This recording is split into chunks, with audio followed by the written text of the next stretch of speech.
But there are very many things missing. There was no mention of MNREGA. Internship permanent नौकरी नहीं है, या और जो व्यवस्थाएं बनाई जा रही हैं बजट के माध्यम वो पक्की नौकरी नहीं है.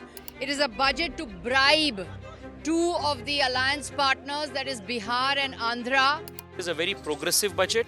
This is a budget that focuses on creating fast-paced economic growth and employment generation in the country. हम लोगों ने शुरू से कह दिया था ये या बिहार को विशेष तौर पर मदद करिए इसकी.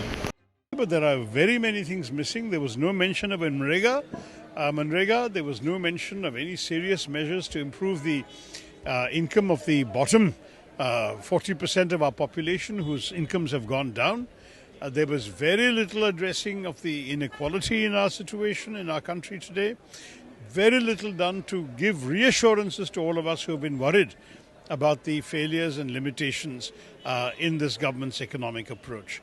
You know that as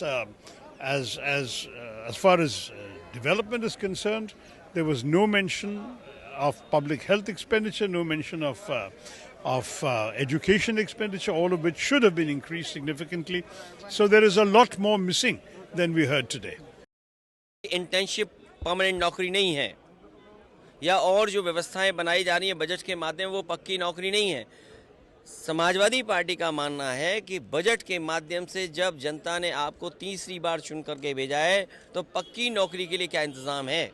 और कहने को कह रहे हैं कि हम जो एडिबल ऑयल है, चाहे वो मस्टर्ड, सेसमिक, आपका सोयाबीन, आपका ग्राउंडनट, सवाल ये नहीं है.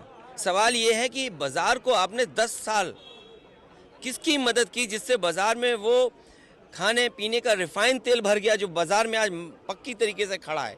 तो आप किसान को क्या एमएसपी देंगे? क्या हॉर्टिकल्चर क्रॉप्स के लिए आपके पास कोई एमएसपी देने का इंतज़ाम है? किसान तो एमएसपी मांगना चाहता है.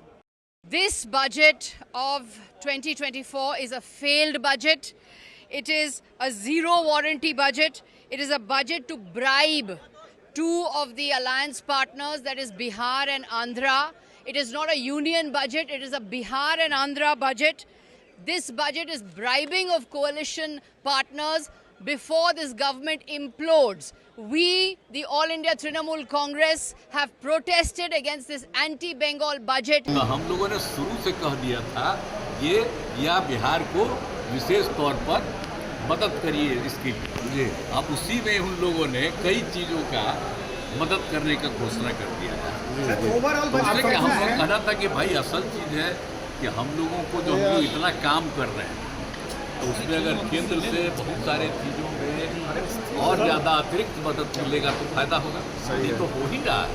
इसके बिना मतलब करोगे. दिल्ली देश के इकोनॉमिक ग्रोथ का एक इम्पॉर्टेंट इंजन है. दिल्ली हर साल 2 लाख करोड़ से ज़्यादा इनकम टैक्स सेंट्रल गवर्नमेंट को देता है. एग्जैक्ट फिगर पिछले साल का अगर हम देखें तो 2,07,000 करोड़ दिल्ली के लोगों ने अपनी मेहनत की कमाई से इनकम टैक्स केंद्र सरकार को दिया. उसके अलावा CGST यानी GST का सेंट्रल शेयर, उसमें 25,000 करोड़ रुपए दिल्ली के लोगों ने केंद्र सरकार को दिया. यानी कुल मिला के 2,32,000 करोड़ के टैक्सेस दिल्ली के लोगों ने केंद्र सरकार को दिए. और ये केंद्र सरकार के टोटल बजट, इस बार यूनियन बजट 48 लाख करोड़ का है. तो दिल्ली की जो 20,000 करोड़ की डिमांड है, ये यूनियन बजट का मात्र 0.4% है. लेकिन उसके बावजूद भी केंद्र सरकार ने 1 रुपया शेयर इन टैक्सेस का नहीं दिया और 1 रुपया भी दिल्ली की म्युनिसिपल कॉरपोरेशन को नहीं दिया. एक दूर दृष्टिकोण की बजट है. एक बजट है जो भारत का पथ, एक विकसित भारत, एक आत्मनिर्भर भारत के लिए पूर्ण रूप से सुनिश्चित किया गया है. प्रधानमंत्री जी की जो सोच है कि अमृत काल से शताब्दी काल का सफ़र भारत का निश्चित रूप से एक विकसित भारत का रूप धारण करे, वो इस बजट का मुख्य अंश है। हर एक क्षेत्र, चाहे वो कृषि हो, ग्रामीण विकास हो, अधोसंरचना हो, सिंचाई हो, शिक्षा हो, स्वास्थ्य हो और भविष्य के भी जो रिफॉर्म्स हमें लाने हैं, इन सभी चीज़ों को मद्देनज़र रखते हुए बजट का पूर्ण रूप धारण हुआ है। This is a very progressive budget. This is a budget that focuses on creating fast-paced economic growth and employment generation in the country. A budget that will make our young ready for tomorrow's jobs. A budget that will make our young ready to face the challenges of a modern economy. ये आम आदमी जो है, सर्व सामान्य मानुष, उसके जीवन में जो चाहिए परिवर्तन लाने का काम किया है। जो टैक्स प्रणाली है उसमें भी जो सामान्य मानुष है, ये मिडिल क्लास है, गरीब है, ये सब तबके को दिलासा देने का, राहत देने का काम किया है। उसमें स्लैब में उन्होंने कम कर दिया है, तो इसमें टैक्स बेनिफिट उनको मिलेगा। ये क्या महाराष्ट्र का बजट है? ये देश का बजट है। और महाराष्ट्र देश में नहीं है क्या? देश के बाहर है। तो ये सब हम बड़े टैक्स पेयर हैं, सबसे ज़्यादा टैक्स हम भरते हैं। जीडीपी में हमारा नंबर 1 है, हम जीडीपी में कंट्रीब्यूटर, बड़े कंट्रीब्यूटर है। टैक्स में हम लोग ज़्यादा नंबर 1 पर है। तो ये टैक्स पेयर जो है उनको भी फायदा होगा, हमारे किसानों को फायदा होगा, युवाओं को फायदा होगा, महिलाओं को जो हमने योजना शुरू की, ये डबल योजना उनको फायदा होगा। ये सब योजनाओं को फायदा ये हमारे राज्य के सभी घटक दलों को मिलेगा, घटकों को मिलेगा, सभी सेक्टर को मिलेगा, क्योंकि हमने पिछले 2 साल में जो केंद्र से मांगा है वो सब उन्होंने दिया है। इसीलिए तो हमने सबसे, ये हमारा महाराष्ट्र पूरे देश में इंफ्रा प्रोजेक्ट में नंबर 1 है, आज एफडीआई में नंबर 1 है। आम बजट 2024-25 आत्मनिर्भर एवं विकसित भारत के निर्माण का एक आर्थिक दस्तावेज है।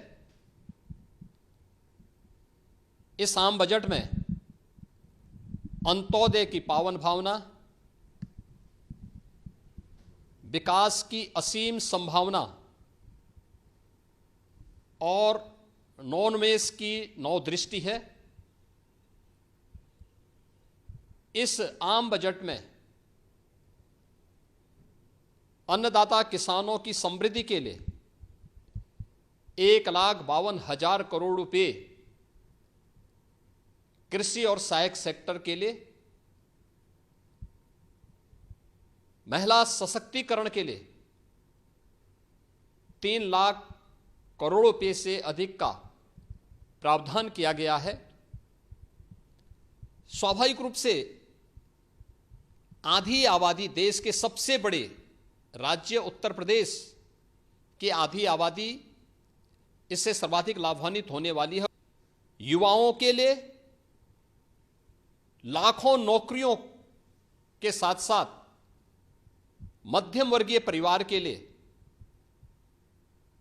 प्रत्यक्ष कर यानी इनकम टैक्स में जो नए टैक्स स्लैब की घोषणा हुई है, ये सभी अभिनंदनीय है, स्वागत योग्य हैं।